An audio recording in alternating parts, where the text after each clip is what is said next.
It's been said before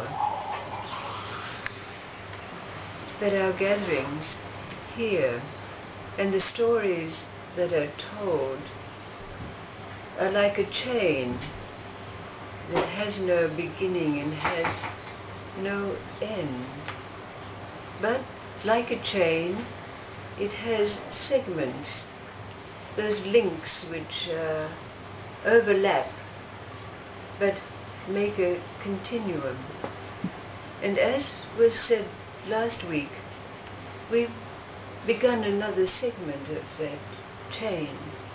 And that segment is to do with our need to understand the workings of the laws of life in relationship to that overriding law, which is variously called the Tao, or the Dharma, or the will of God, or the purpose of life. Because when we look at those words, they're abstractions, but from our experience in this place where stillness and movement are present in our life, we know that what is enacted from that state or that place is something that's inviolable, that we cannot go against. So we can call it a law.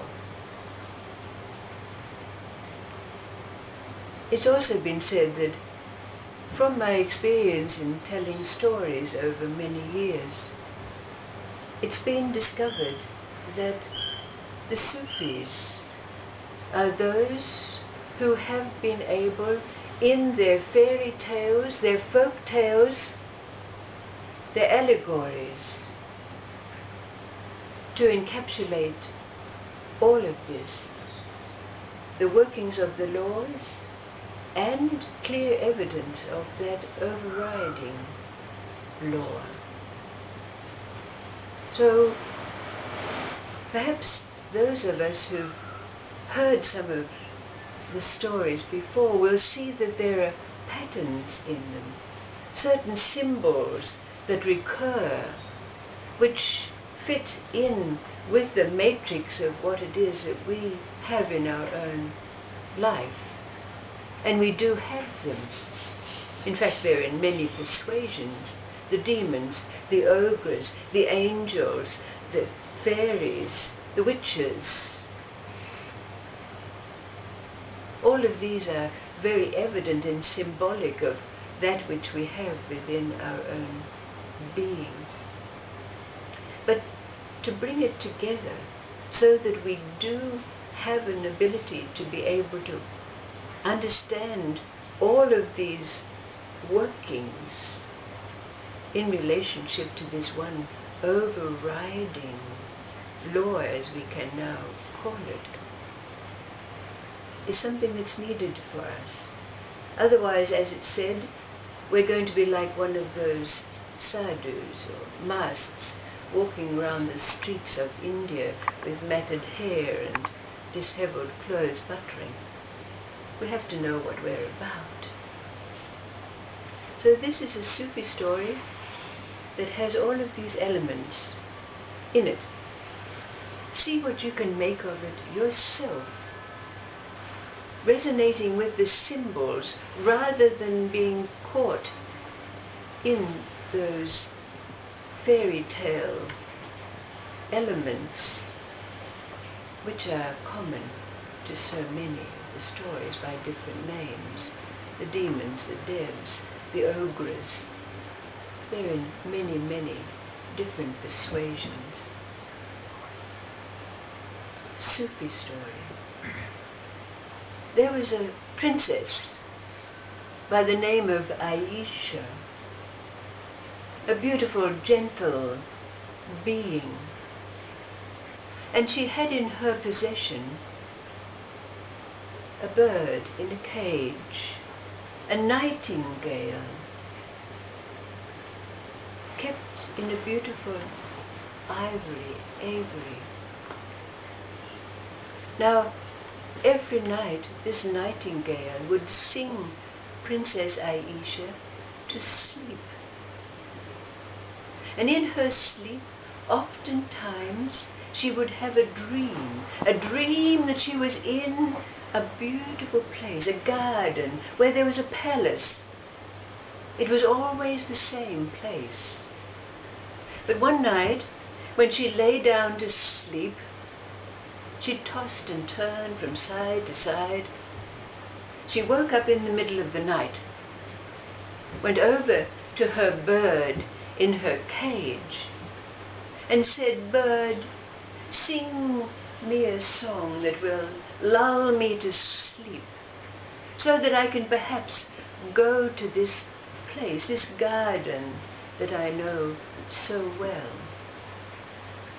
But the bird began to speak, and she was quite taken aback. Never had her bird spoken to her in a human voice before. But it said, "All is not what it seems, and I cannot sing to you tonight because my heart is so sore. But take me from the cage and I'll tell you my story." So Aisha opened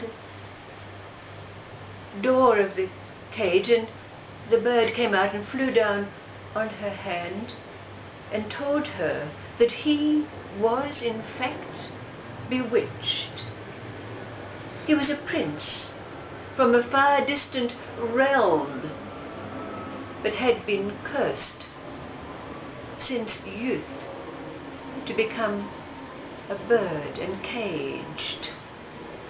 But, he said, there is a way that I can be brought back to my human form, and that is to bring back the powder which is in the possession of the demon who lives in a far-off place.